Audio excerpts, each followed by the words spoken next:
I wanted to talk a little bit about the changes in Rust and the direction that they're heading with the game. If you don't know, there's a experimental branch that you can play. You can't really play it. It's not quite in playable state, but you can definitely go on there and mess around quite a bit with it. Why is there an experimental branch? It's because they're completely redoing the game. There was some issues with the original code that caused a lot of lagging when you would load up buildings and structures, and there's also some security issues with DDoSing and hacking. Completely starting from scratch allows them to better manage those issues. Along the way, they've also added new player models. They've added a new UI with organized crafting menu. They're redoing most of the models in game to look handmade, which definitely puts you into the world a little bit, makes you feel like you're actually surviving in Rust. They've created procedurally generated maps. They're seeded like Minecraft, so that way every server has the option of being completely different. Or if there's a favorite map that arises, big servers can use those maps. There's also going to be biomes to allow different types of maps, I guess you could say.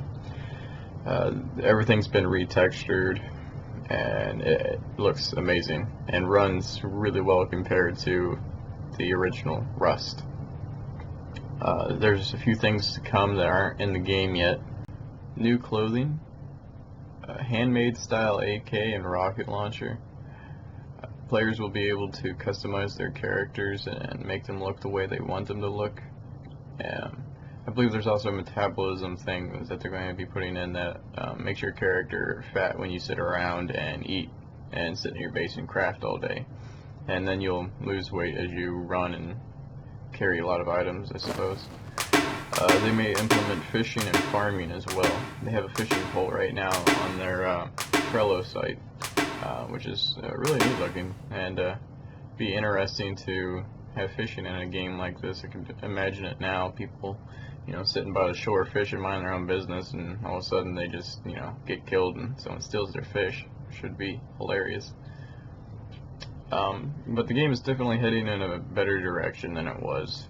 I completely stopped playing the game though because there just wasn't enough updates to keep me interested in the game. And there's definitely quite a lot of issues with hacking, and that just kind of, stopped my interest in the game.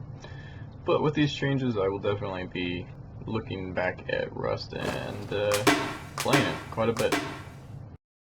Once the experimental is in a more playable state, they're going to replace the default Rust with the experimental, so that way everyone downloads and plays the experimental game files and tests it. Obviously they wouldn't do it right now because the game's not quite playable. There's no real house building ability yet. There's no roofs, there's no doors, but once it is in a more playable state, they'll replace it and they will make a little section for the original Rust files, because all the features aren't going to be in yet, so they don't want to just piss everyone off. So if you want to continue to play the original Rust, you can opt in and continue playing it if that's what you want. Another cool feature with the experimental Rust is that they've optimized it to the point where they can have a player population of 500 on a server, which is insane. That kind of puts it in perspective. I mean, the 200-man servers lag like crazy, but they've optimized these to 500, and they run quite nicely, on decently high load. If you're interested in checking out more